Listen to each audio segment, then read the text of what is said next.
Atas petunjuk penyelamat kita dan menurut ajaran ilahi, maka beranilah kita bernyanyi. Bapa kami yang ada di surga, dimuliakanlah namamu. Saudara-saudari terkasih, selamat pagi. Salam jumpa lagi dalam Sabda Siap Saji Senin 18 Oktober 2021, di mana kita merayakan pesta Santo Lukas, Rasul Pengarang Injil. Marilah kita berdoa. Tanah Bapa dan Putra dan Roh Kudus. Amin. Allah Bapa kami yang Maha Rahim, Engkau telah memilih Santo Lukas untuk mewartakan dengan lisan maupun tulisan rahasia cinta kasih-Mu terhadap kaum fakir miskin. Semoga kami semua bermegah atas nama-Mu dan bertekun sehati dan sejiwa, supaya semua bangsa melihat keselamatan-Mu demi Kristus Putra-Mu dan pengantara kami kini dan sepanjang masa. Amin. Tuhan bersamamu dan bersama rohmu. Inilah Injil Yesus Kristus menurut Lukas. Dimuliakanlah Tuhan. Lukas bab 10 ayat 1 sampai dengan 9. Pada suatu hari Tuhan menunjuk 70 murid, lalu mengutus mereka berdua-dua mendahuluinya ke setiap kota dan tempat yang hendak dikunjunginya. Katanya kepada mereka, tuaian memang banyak, tetapi sedikitlah pekerjanya. Karena itu mintalah kepada Tuhan yang mempunyai tuaian supaya ia mengirimkan pekerja-pekerja untuk tuaian itu. Pergilah, camkanlah aku mengutus kamu seperti anak domba ke tengah-tengah serigala. Janganlah membawa pundi-pundi atau bekal atau kasut. Dan janganlah memberi salam kepada siapapun selama dalam perjalanan. Kalau kamu memasuki suatu rumah, katakanlah lebih dahulu, damai sejahtera bagi rumah ini. Dan jika di situ ada orang yang layak menerima damai sejahtera, maka salammu itu akan tinggal padanya. Tetapi jika tidak, salammu itu akan kembali kepadamu. Tinggallah dalam rumah itu, makan dan minumlah apa yang diberikan orang kepadamu. Sebab seorang pekerja patut mendapat upahnya.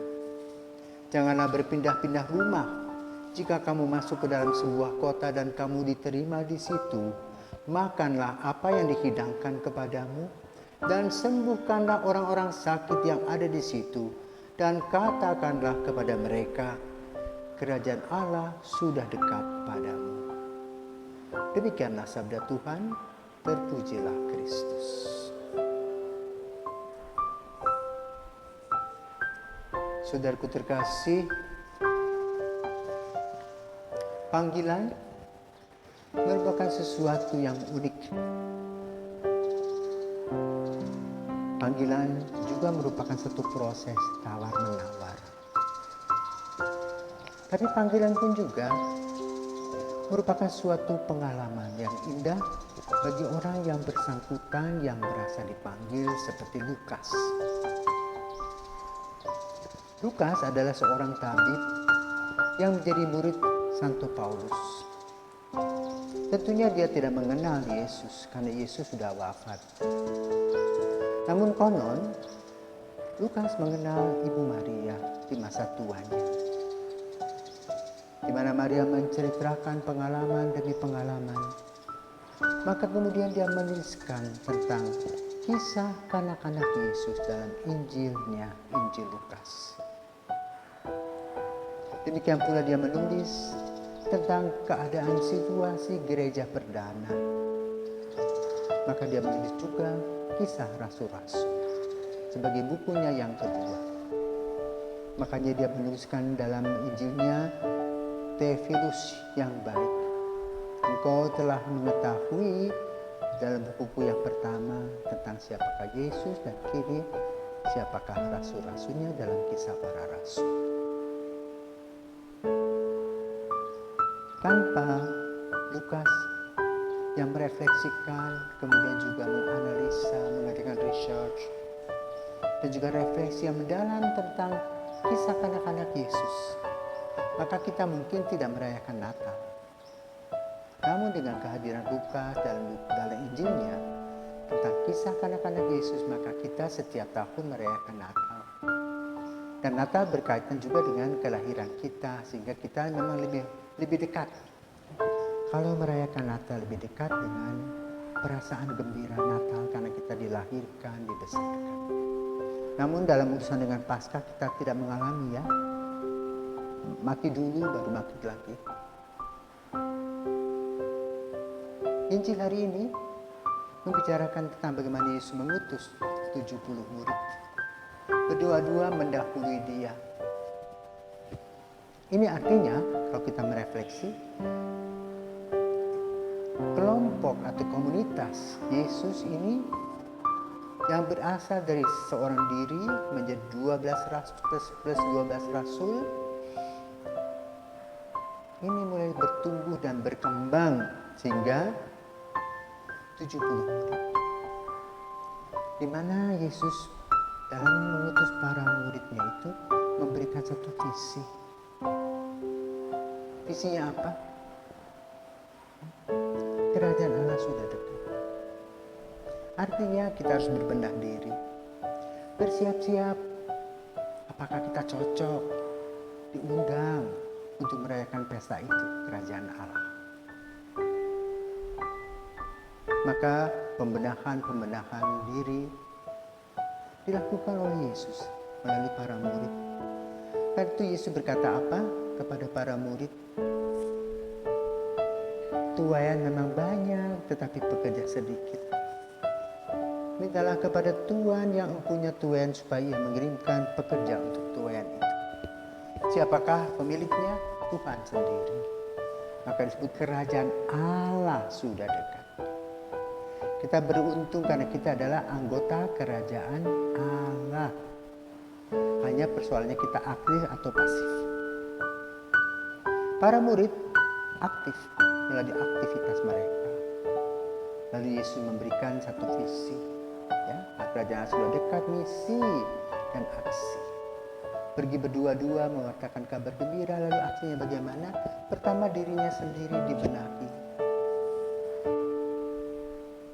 Sadar bahwa perutusan Yesus bukan untuk enak-enakan, tetapi mengandung suatu risiko seperti anak domba ke tengah-tengah serigala. Konsepnya tahu, lemah. Kelemahan itu tergantung pada Tuhan. Berserah diri, itulah tugas misionaris. Lalu, seluruh aktivitas yang ada, materi, janganlah membawa pundi-pundi atau bekal atau kasut. Bahkan jangan memberi salam selama di perjalanan.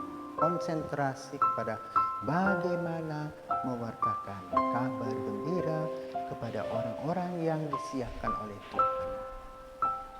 Seperti sebuah ladang yang harus kita tuai. Bagaimana caranya? Apakah memakai ani-ani atau hanya pakai jari-jari? Tidak mungkin menghasilkan. Menggunakan akal sehat. Kedua, hidup dalam keramah tamahan. Berilah salam. Maka muka kita harus bagus. Berseri-seri dalam pewartaan, jangan cemberut. Bekerjalah sekuat mungkin. Nanti akan dapat hasilnya.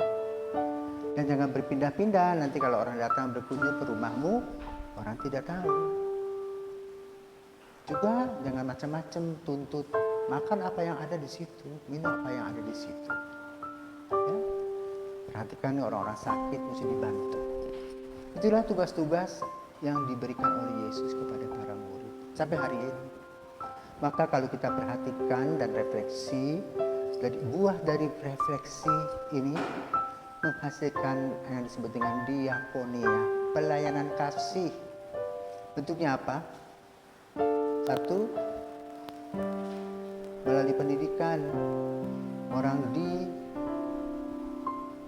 mata hatinya melalui ilmu pengetahuan, menggunakan akal sehat, menggunakan hati, lahir keseimbangan. Ada pelayanan kesehatan, yaitu berupa klinik, rumah sakit. Maka kemudian lahirlah yang disebut dengan fakultas kedokteran, kebidanan, farmasi dan sebagainya. Luar biasa dari kata-kata Yesus itu. Yang ketiga, paroki. Berapa sih? Keuskupan 3.500-an. Parokinya banyak sekali. Kalilah satu keuskupan ada yang 100, ada yang 50 paroki, ada yang 20, ada yang 30, ada yang 50 dan sebagainya. Itu kita kalikan. Tapi ini pengembangan dari apa yang dikatakan oleh Yesus, yaitu diakonia, melayani sesama melalui dunia pendidikan, kesehatan dan juga paroki. Lalu siapa yang harus melanjutkan? Ya kita pada zaman milenial ini, angkatan milenial yang harus melanjutkan. Kita harus tahu tugasnya apa, haknya apa, kewajibannya apa, baru kita bisa berkarya dengan sungguh sehingga tidak tabrak demi tabrakan. Dan dari diakonia tadi tentu bukan berdiri sendiri, adalah yang disebut dengan koinonia. Di bawah satu pimpinan maka ada struktur organisatoris yang hebat dalam gereja Katolik, di mana ada paus, kardinal, uskup, para imam umat, termasuk para biarawan-biarawati. Semua berfokus pada Yesus, pada salib Kristus yang memberikan kepada kita kebangkitan. Nah, juga kesaksian kita bisa sampai mati, maka disebut dengan martiria. Karena itu pewartaan dari gereja Katolik adalah kerigma Yesus yang wafat, bangkit, menyelamatkan. Dari situ ada 4 kaki, itu koinonia, diakonia, liturgia, dan martiria. Nah, akhir ini liturgia dibahas dengan tata peran epikarisian diperbaharui, sebetulnya dikembalikan kepada zaman sebelumnya. Semuanya itu demi keseragaman agar kita dalam doa-doa khusyuk memfokuskan diri kepada Kristus. Semoga dalam merayakan pesta Santo Lukas kita bersyukur pertama untuk kisah kanak-kanak Yesus, kita bisa merayakan Natal. Kedua, dengan pesan-pesan Yesus, gereja semesta mempunyai dasar atau visi kerajaan Allah sudah dekat, Yesus wafat, Yesus bangkit, Yesus menyelamatkan, dan aktivitasnya melalui apa? Diakonia, pelayanan kasih, koinonia, kesatuan kasih, liturgia, puji-pujian dengan penuh kasih kepada Tuhan, dan juga kesaksian martiria yang penuh kasih. Sehingga dengan demikian kita jalan terus sebagaimana Lukas menjadi sang tabib yang menyembuhkan karena mempunyai sumber utama hidupnya, Yesus sang juru selamat, Yesus sang maharahim, Yesus sang penebus dan penyembuh. Selamat pagi. Santo Lukas, doakanlah kami.